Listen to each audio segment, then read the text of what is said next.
12선 의원이지만 비주류의 파벌도 없이 정치해온 이시바 전 간사장이 쟁쟁한 파벌들의 지원을 받은 다카이치 사나에와 고이즈미 신지로를 꺾고 결선 투표 끝에 승리했습니다. 자, 이 과정 어떻게 보아야 되나요?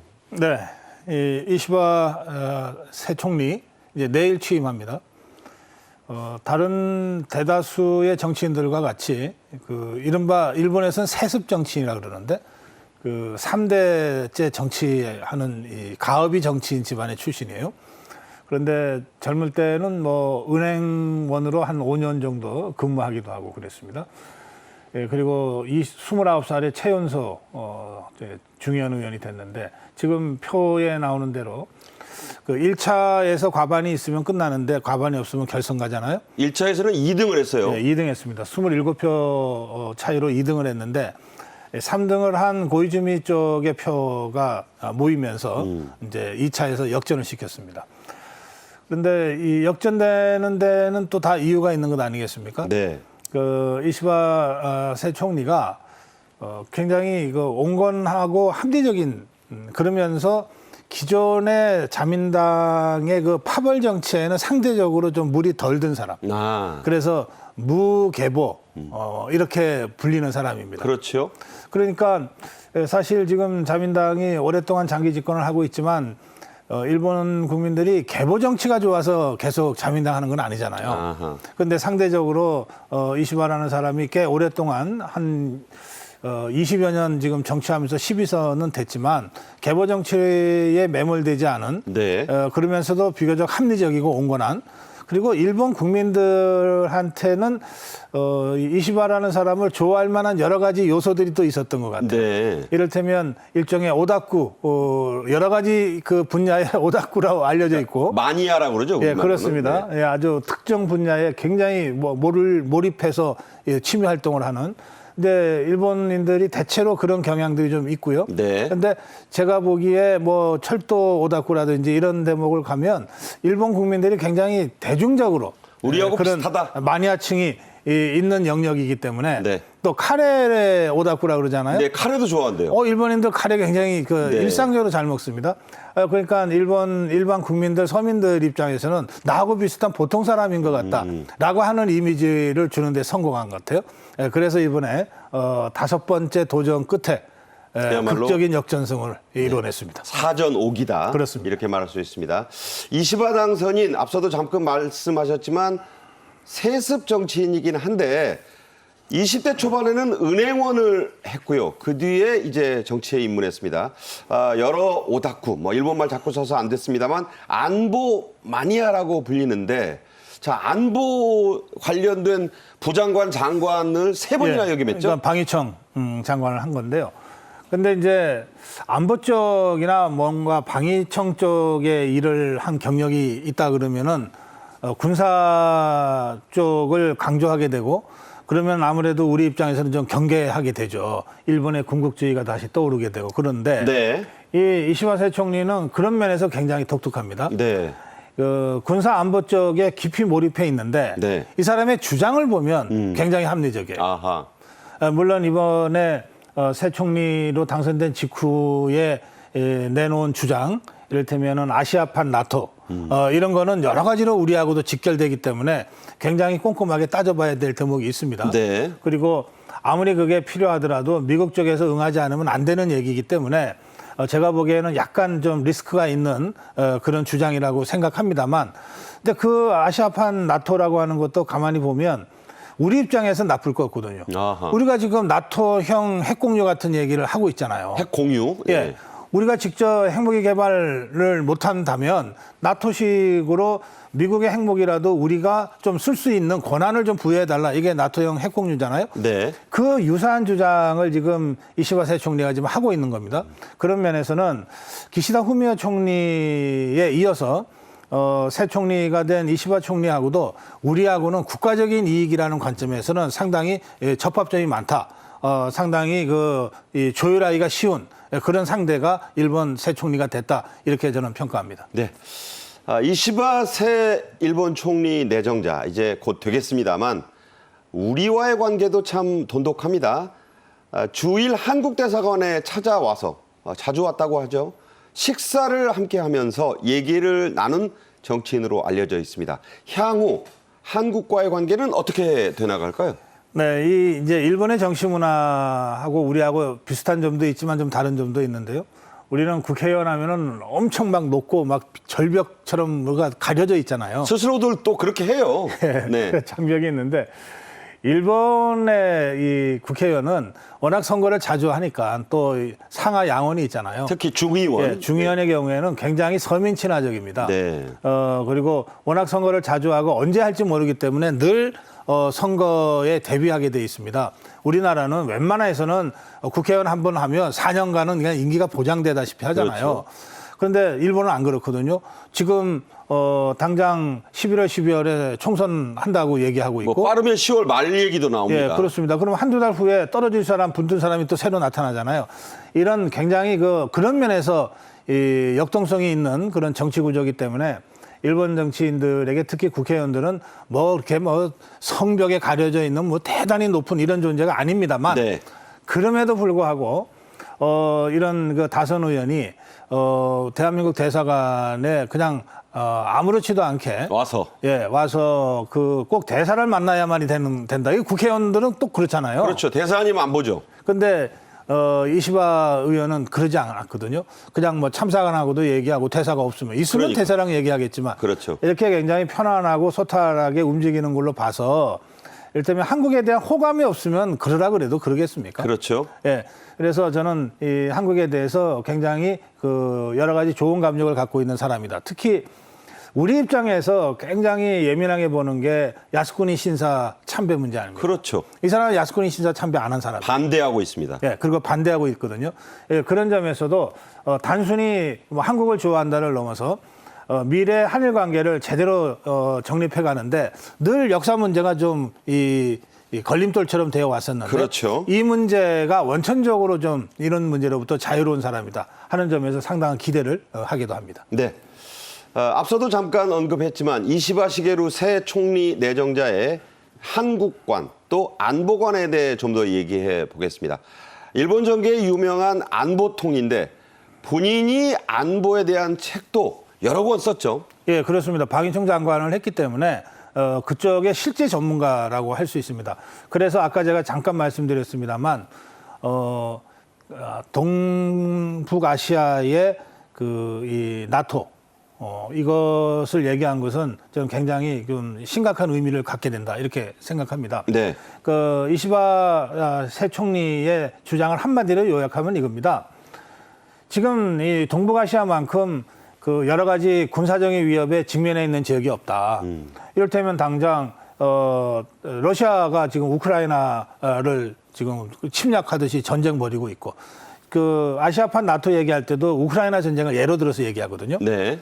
그런가 하면 중국과 미국은 일촉즉발의 긴장 관계가 지금 10여 년째 계속되고 있고 특히 북한은 언제 쏠지 모르는 이 핵무기를 갖고 있고 또 실제로 일본의 EEZ 영역 내로 지금 미사일을 쏴대고 있잖아요. 그렇죠. 그러니까 이런 현존하는 군사 위협이 북방의 세 나라로부터 오고 있다는 거예요. 그런데 세 나라 공이 핵을 갖고 있다는 겁니다. 네. 자, 그런 상황에서 아시아의 일본과 한국 이게 이제 말하자면 군사적인 협력 관계인데 일본은 비핵 3원칙 때문에 비핵 3원칙이라는 게 뭐냐면 제조하지도 않는다. 네. 그다음에 보유하지도 않는다. 반입하지도 않는다. 네. 이게 이제 전범 국가이기 때문에 지어진 그런 한계입니다. 여기에 또 대한민국도 한반도 비핵화 원칙을 갖고 있잖아요. 그렇죠. 우리도 원래 배치되어 있었던 미국의 전술핵 무기를 이미 다 철수하지 않았습니까? 그러니까 핵이라고 하는 것은 하나도 없는 일본과 한국이 핵으로 무장한 러시아나 중국이나 북한의 군사적인 위협에 그대로 노출돼 있다는 거예요. 그렇죠. 이런 상태에서 미국의 해구산 약속을 가지고 이걸 버텨왔지만 이제 그 수준을 넘어서지 않았느냐. 그러면 이제는 아시아에서도 특히 동북아시아에서도 나토와 같은 수준의 미국 전략 핵무기를 공유할 수 있는 아시아판 나토 형태로 나아가지 않으면 안 된다. 이 주장하는 거거든요. 네. 그 사실 이 주장은 아마 대한민국 절대다수 국민들의 지지를 받을 수 있는 주장일 겁니다. 또 일본인들의 주장의 지지도 받을 거예요. 다만 이제 이렇게 하려 그러면 이 비핵 삼원칙이라고 하는 것이 나름의 그 역사성이 있잖아요. 그렇죠. 2차 세계대전을 일으킨 전범 국가에 대한 철저한 엄격한 제한 이런 것들 아닙니까? 그러니까 이걸 하려면 미일 이 안보 협력 체제를 개정을 해야 된다든지 하는 이 관문이 있어요. 미일 주둔군 지휘 협정이죠. 네, 주둔군 지휘 협정까지 고쳐야 되거든요. 그 이제 미국이 해주지 않으면 아무리 하고 싶어도 못 하는 겁니다. 근데 미국은 한국이나 일본의 이런 요구가 나름 현실적인 이유가 있다고 이해를 하는데 그럼에도 불구하고 이걸 그런 식으로까지 가져갈 경우에 또 다른 네. 핵 경쟁이 이 도미노처럼 벌어질지도 모른다는 것 때문에 굉장히 신중하잖아요. 그래서 이것이 당장 현실화될 가능성은 현재로서는 별로 없어 보입니다. 네. 그렇지만 일본의 총리가 되자마자 한 주장이 바로 이런 주장이니까 네. 우리 입장에서나 일본 입장에서 또 미국 입장에서도 상당히 진지하고 심각하게 이 문제를 검토하게 될 겁니다. 네. 과거사 문제에 대해서도 상당히 전향적 입장을 보이고 있고 김대중 오부지 선언의 시절이 참 좋았다. 그 시절로 돌아가는 게 좋다. 이런 얘기를 하고 있는 게 바로 이시바 새 총리 내정자입니다. 이 아시아판 나토 창설, 지금 고주필 말씀하셨지만 세계 언론의 주목을 새삼 끌고 있습니다. 가능성이 얼마나 될지. 또 사실 북한과 중국, 러시아의 핵연합에 대한 이시바 총리의 안보관이 확고하죠? 그렇습니다.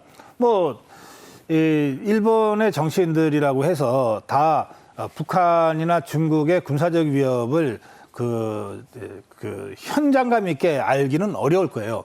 근데 이 사람은 방위청 장관과 차관을 오랫동안 한 사람 아니에요. 그렇죠. 그러니까 아마 북한 미사일 발사 때문에 비상 걸려서 근무한 적이 여러 수십 번일 겁니다. 네. 그리고 늘 중국이 지금 영토 분쟁 문제로 이 동진아해 이쪽에 동중국해라고 해서 동중국해라고 중국 쪽에서 부릅니다만 이쪽에 언제든지 그 군사 충돌이 있을 수 있는 상황 아닙니까? 네네. 또 그런가 하면은 북방 영토 문제를 가지고는 러시아랑 또 언제든지 이 분쟁이 일어날 수 있는 것 아닙니까? 이런 그 분쟁 현장의 책임자였잖아요. 그렇죠. 그러니까 이 군사 안보 현실에 대해서 이시바 새 총리처럼 현장감 있게 꿰뚫고 있는 사람이 드물 거예요. 네네. 그러니까 그렇기 때문에 아마도 그런 자신의 직무 때문에라도 안보 군사 오다쿠 매니아가 됐을 가능성이 높고 그리고 그 과정에서 오랜 기간 축적된 일종의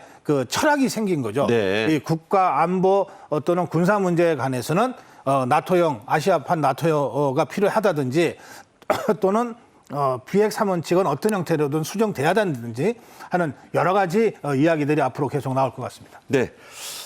우리 대통령실은 이제 다음 달 9일, 10일에 라오스에서 만날지도 모를 이시바 총재 나가서 일본 총리 선출과 관련해서 공식 입장을 냈습니다.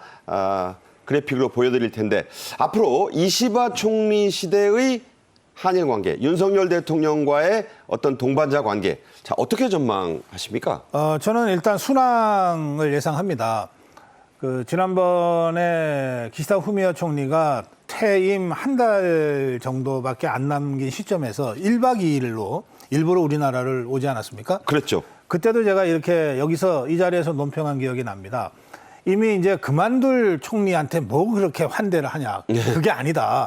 일본 정치는 총리 그만두더라도 아베 총리 경우처럼 다시 총리 될 가능성도 있고. 얼마든지. 또 이번에 사실 이시바 새 총리가 결선 투표까지 가는데 가장 강력한 이 힘이 기시다 파벌의 지지였다는 것도 한 아닙니까? 40몇 명 된다죠? 예, 그러니까 그런 방식으로 해서 기시다 총리가 퇴임하더라도 상당한 영향력을 갖게 될 거기 때문에 물러나는 총리지만 환대해서 보내는 것이 우리 국익에 맞다 이렇게 말씀드렸어요. 그랬죠. 그러니까 지금 이시바 총리의 그런 기존의 어떤 철학이라든지 또는 합리적인 성품이나 또는 역사 문제에 관해서는 아주 단호하게 야스쿠니 참배를 그동안 안 했다든지 하는 여러 가지 것들을 감안하면 저는 기시다 후미오 총리와 윤석열 대통령이 열어놓은 한일 관계 정상화. 그렇죠. 사실 이 길을 윤석열 대통령과 이시바 총리가 정말 한두 단계 전진시킬 수 있는 그런 상당한 정도의 외교적인 성과를 만들어낼 수도 있다. 그런 기대를 좀 갖고 있습니다. 적어도 소소한 문제로 갈등이 벌어지거나 또는 후퇴가 되는 이런 일은 아마도 없을 것이다. 저는 일단 그렇게 전망합니다. 네. 10월 아세안 정상회의에서 이루어질 한일 정상회담 가능성에 대해서도 저희가 짚어보겠습니다. 이시바 자민당 총재는 총리 자리에 오르자마자 10월 말, 빠르면 27일이라고도 하고요. 11월 초쯤에 총선을 다시 치르게 됩니다. 불법 선거 자금 스캔들로 얼룩지고 흔들린 자민당을 추스를 계획인데요. 자, 이 선거 어떻게 봐야 할까요? 선거 결과가 상당히 좀 잘 나올 거라고 제가 느끼고 있습니다. 이유는 두 가지인데요. 아까 잠깐 말씀드렸습니다만 이시바 총리가 어쩌다가 사실 신데렐라처럼 깜짝 등장을 하긴 했으나 네. 이제 일본 국민들이 이시바 누구냐 이러고 들여다볼 텐데 한 20년 넘는 정치 활동 동안에 무계보로 활동했다라고 하는 것은 지금 그 계보 정치에 염증을 느끼고 있는 일본 국민들한테는 굉장히 좀 신선한 그런 리더십으로 다가갈 가능성이 많고요. 그다음에 이번에 그 2등에서 1등으로 역전하는 과정에서 고이즈미, 3등한 고이즈미 쪽에서 집중적으로 이시바를 밀지 않았습니까? 그렇죠. 그러면서 고이즈미가 이제 중용됐습니다. 이번에 선대위원장 시킨대요. 예, 그렇습니다. 근데 고이즈미도 아주 젊은 정치인이고 43살. 또 그 아버지인 고이즈미 총리에 대한 일본 국민들의 기억이 나쁘지 않거든요. 좋죠. 예. 그리고 꽤 오래 했잖아요. 한 10년 가까이 했잖아요. 이제 그래서 저는 그동안 뭐 자민당에 대해서는 국민들이 많은 비판을 일본 국민들이 해왔지만 이번에 이시바 세 총리와 고이즈미 선대위원장의 이 카드는 네. 국민들이 좀 뭔가 새롭고 신선하다. 그리고 한번 기대해 볼 만하다. 이런 식으로 희망과 기대를 섞어서 투표를 할 가능성이 높기 때문에 선거 결과가 나쁘지 않을 거다. 그렇게 예상합니다. 그렇군요.